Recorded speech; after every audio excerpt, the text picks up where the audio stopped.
Okay, good morning, everyone. Um, Hopefully you can all see the slide with the introduction to preparing for conference. So this session is hosted by the Emergent Researcher RIG, and it's intended to support those who are attending conference for the first time, or if you haven't been to conference for a while and you want a bit of a refresher of some things to think about, whether you're presenting or attending but not presenting. Hopefully there should be something of value to you. So I'll get started. And I will be stopping the recording just for those who joined after I explained this. The recording will run for the duration of this presentation, and then after which I'll stop the recording and we can have some open time to talk about what everyone is preparing for conference, whether it's a presentation or if it's your first time just going to sort of experience this. Okay, good morning, everyone. Please do put your say a hello in the chat if you can, and so we know who else is in the room, and introduce yourselves to each other, and we'll resume our sort of group conversation. If you have any questions during the presentation, please do let me know. I'm more than happy to take those as we go, and then, as I said, we'll leave space at the end for presenting. All right. So preparation. So I thought it might be helpful to think about preparing for conference using the word plan. And within the word plan, there are sort of four areas that I'm going to touch on this morning. First of which is practicalities.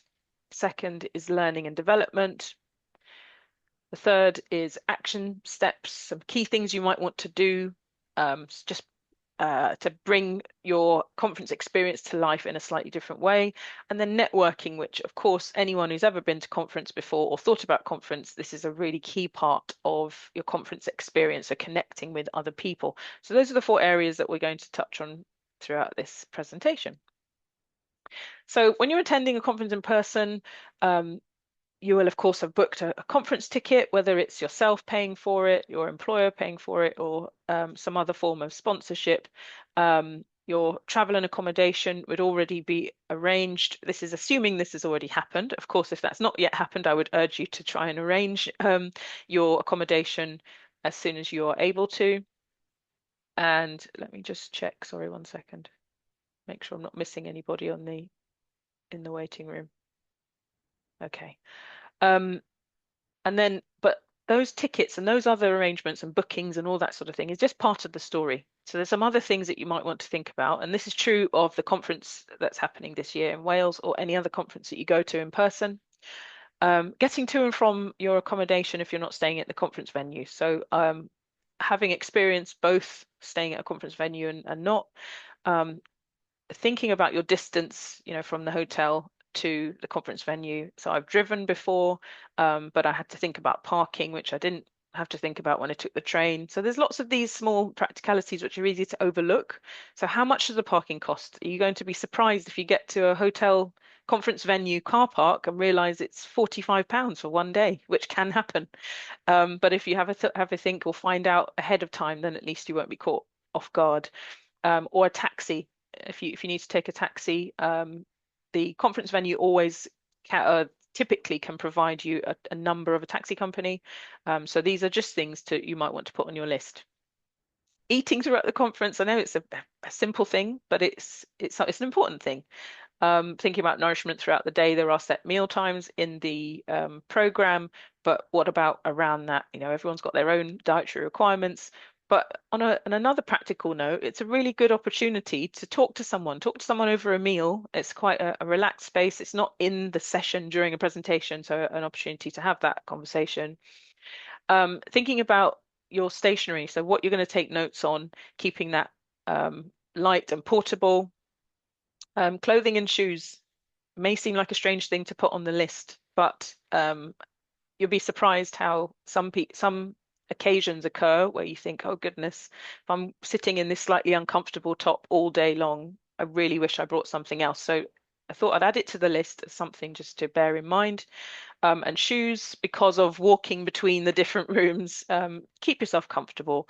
A question came up last year when we had a not too dissimilar session around what to wear to a conference. Well, a really good tip is to go on a conference website, look at the previous year and look at the photo highlights. And you can get a sense, and this applies to any conference, whether it's Belmas or otherwise. Have a look, and typically, you'd see a range of people dressing very smartly or people dressing quite casually, but go with what's comfortable for you. Think about other attendees you might know. It's a nice surprise when you get to a conference and you spot someone that you have known, you already know or you've met before. But even better, if you know someone from your workplace or another acquaintance is already going, you can arrange a time to meet so that you know from the outset that you're going to have a familiar face at the conference. Personal safety and travel advice. I think I was speaking to a colleague about this, and they made a point that actually, depending on where conferences are held or where you're traveling from, there are lots of maybe contextual factors to think about when you're preparing for conference. So do take these into consideration. So practical tips, just a list of things that you might want to think about. Identify which sessions that you want to attend each day. So when you get the program, there's lots of interesting things. Of course, you can't attend everything, so make a choice and do what you can to have a bit of a plan about that. Note taking, it's really advisable or helpful if you use a consistent style of note taking. So if you prefer mind maps, or you prefer lists, or you prefer tables, it makes it easier when you review your notes if they are in a sort of consistent style. So, so thinking about that, a particular format of note taking, whether it's on an electronic device or handwritten, that's up to you, but that might be something worthwhile. If you are using a digital device, think about the charging, etc. Because if you go into a room and you realize, oh gosh, there's one socket right in the far corner and there's 50 people in the room, you want to have thought about that ahead of time. Keep yourself hydrated. Allow some time for you to sort of decompress from all of the information that you will have been exposed to. And it can feel, as I said, if this is your first ever conference, you by about the third or so session that you've gone to, it can feel like, wow, this is really fascinating, but it's a lot. It's a lot.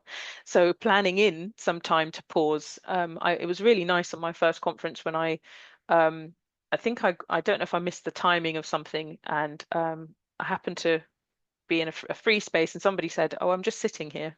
I just decided to have some time to sit because it was a lot of information and I just need time to breathe. So that was a really nice tip that I've since started to practice, just having, even if it's 10 minutes, that's absolutely fine and worth it for your well-being. Moving around, you're largely sitting for most of the day, every day.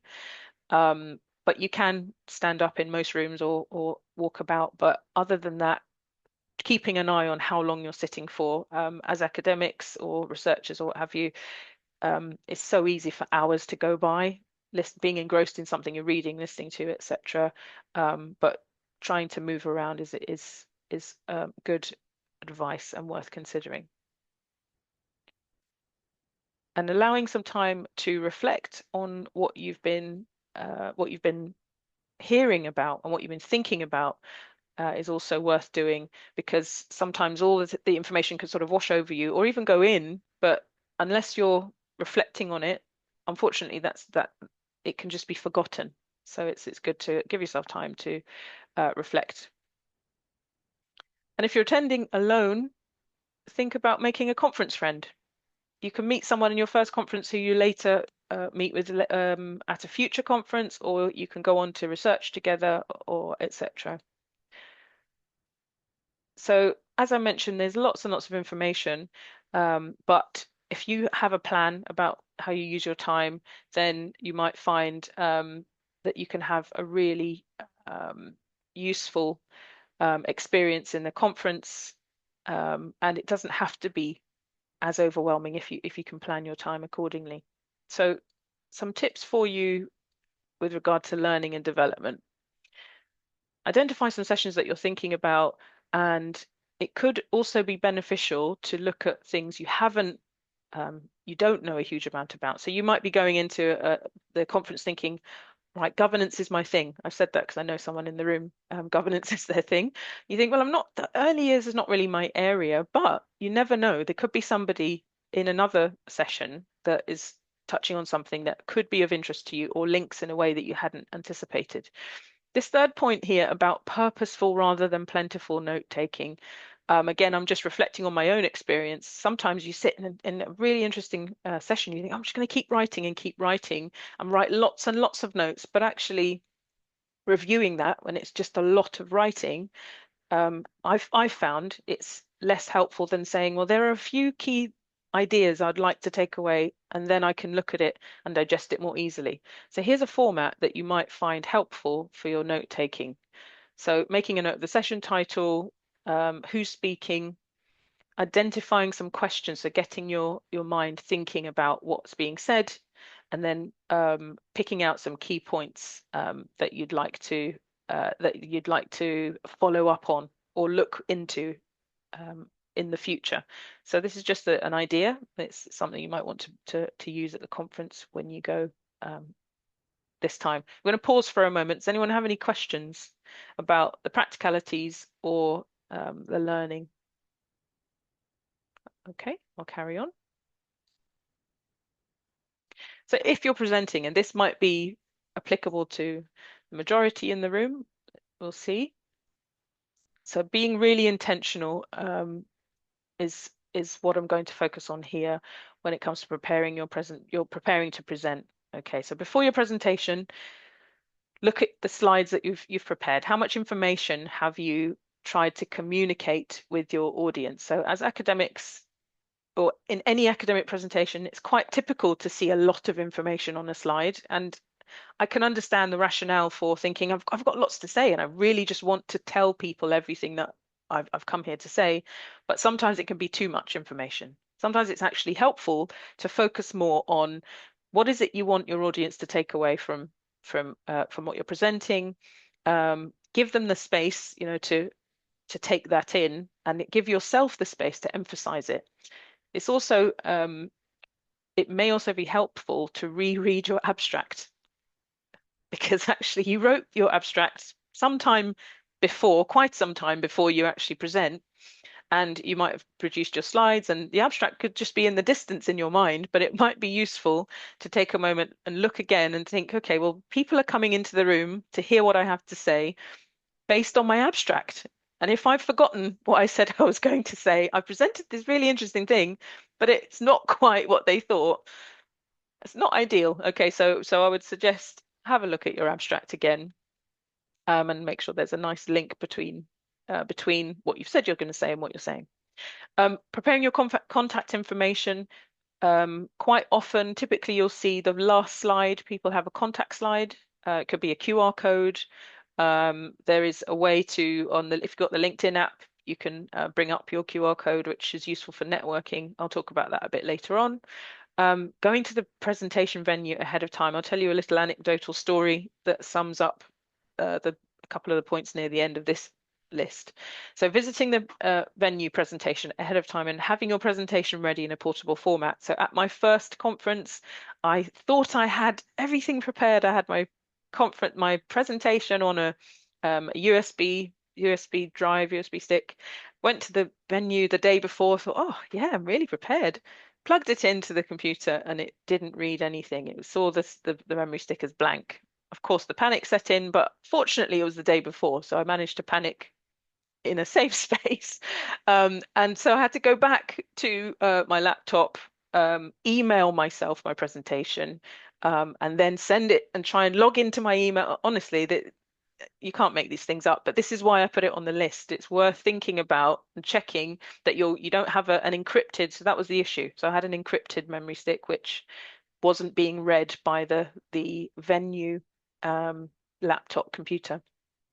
So do bear that in mind. Okay, just check and test.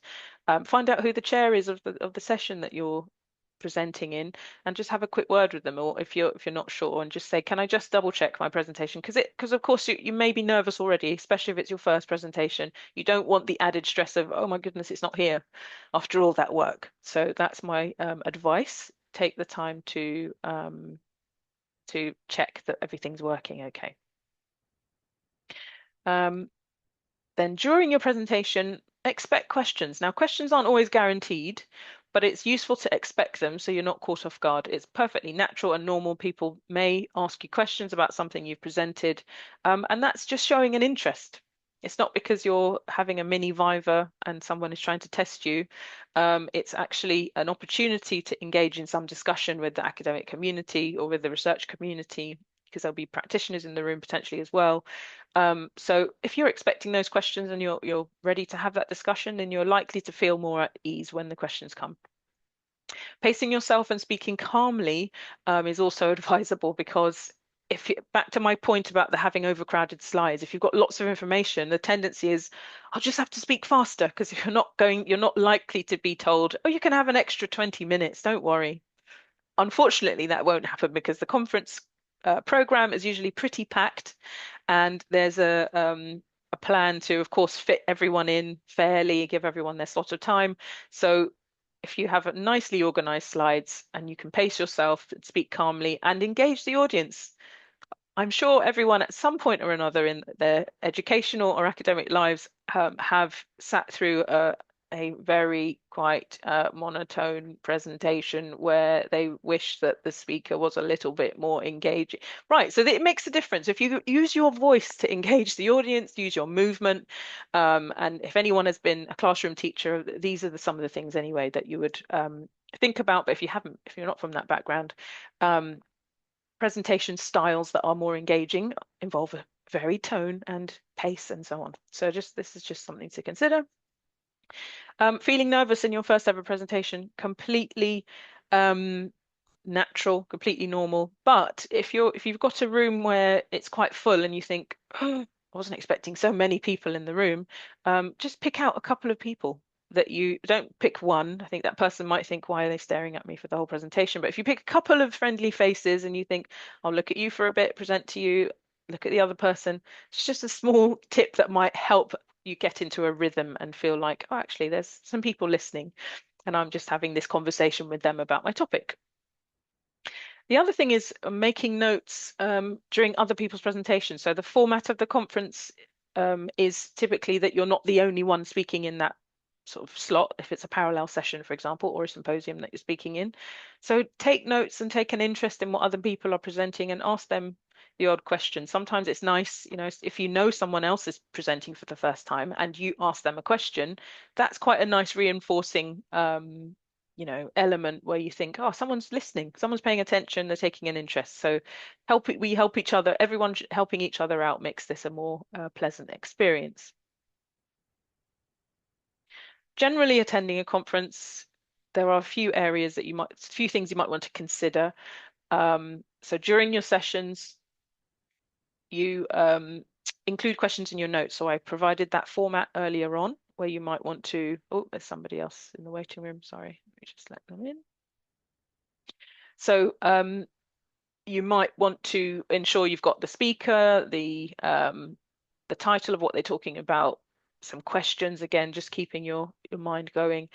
Asking questions during the presentation. So if you're routinely writing questions down, and I don't mean write 50 questions, just a few, just things you're thinking about while they're presenting, you can have the conversation with the speaker when they say any questions, if there's time for questions, or in a break, you might sort of use that as an opportunity to strike up a conversation and say, oh, I really liked that presentation. I was wondering, and you've got your question prepared. So if you write it during the session, and making a note of the speaker's contact details to follow up with them later is also useful for networking.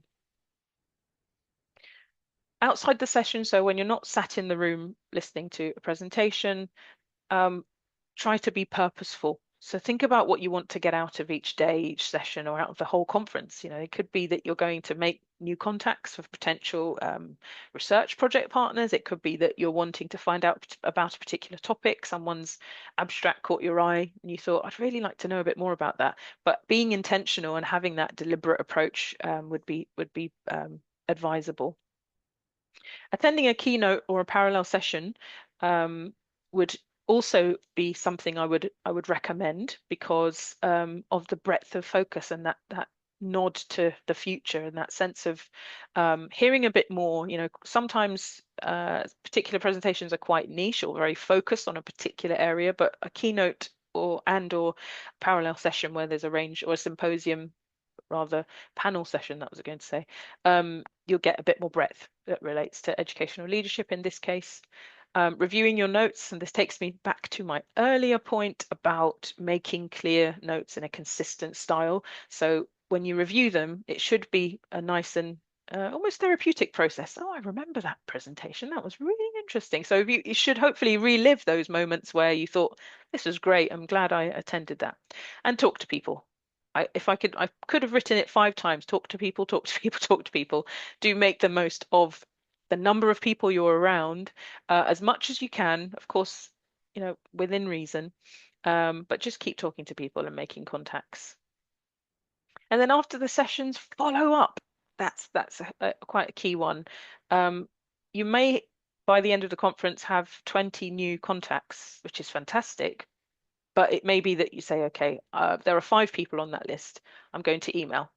But pick some people and contact them and reach out to them. You may not be able to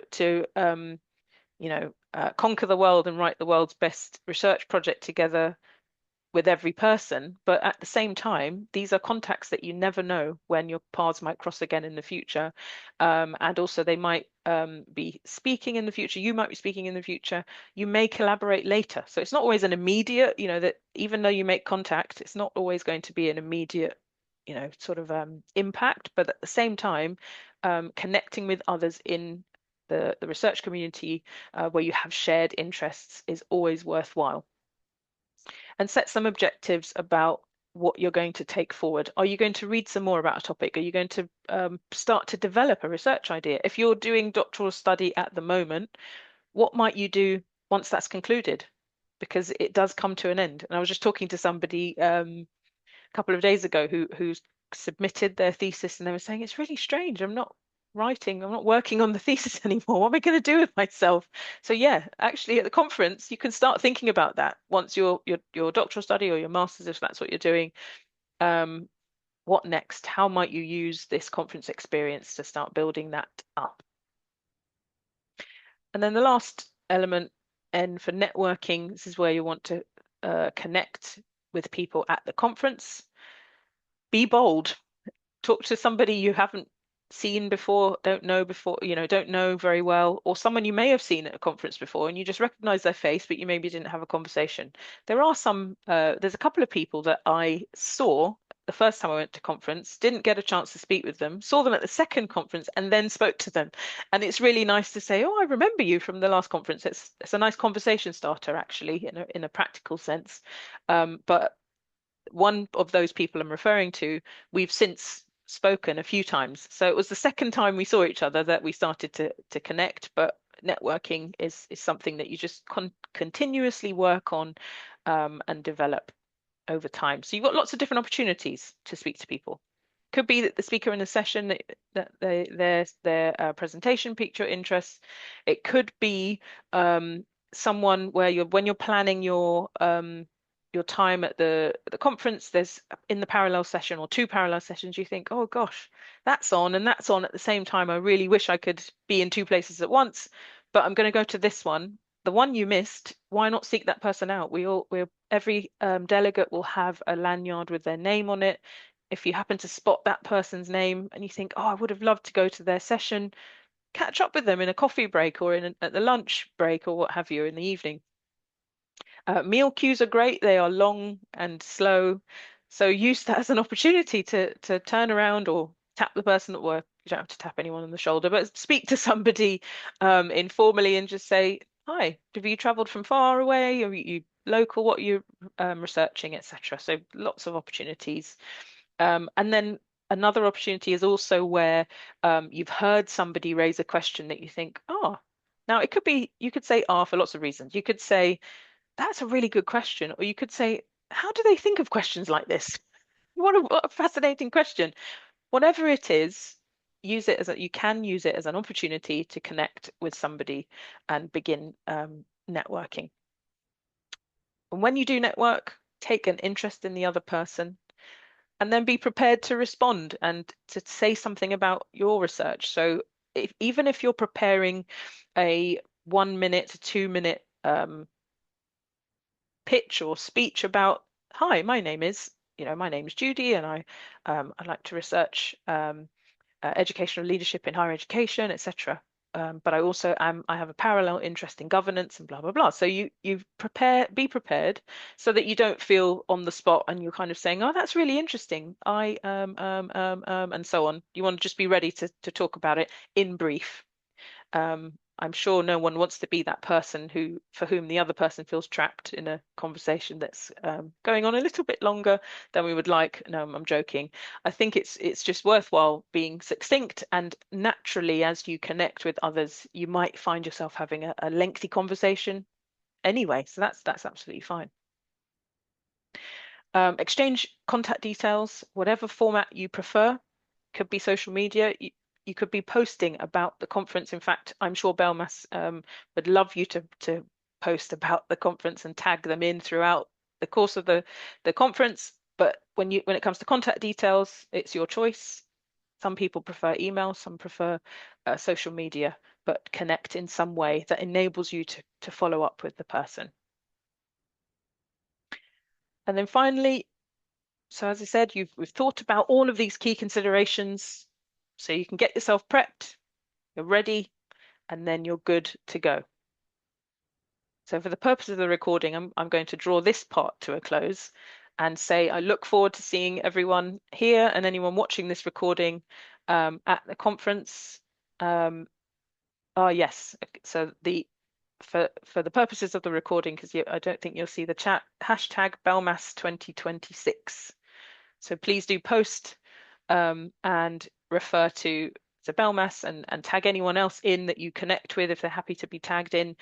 You could also ask someone to take photos of your presentation if you want to post about your first presentation on social media. That's another thing I should have added.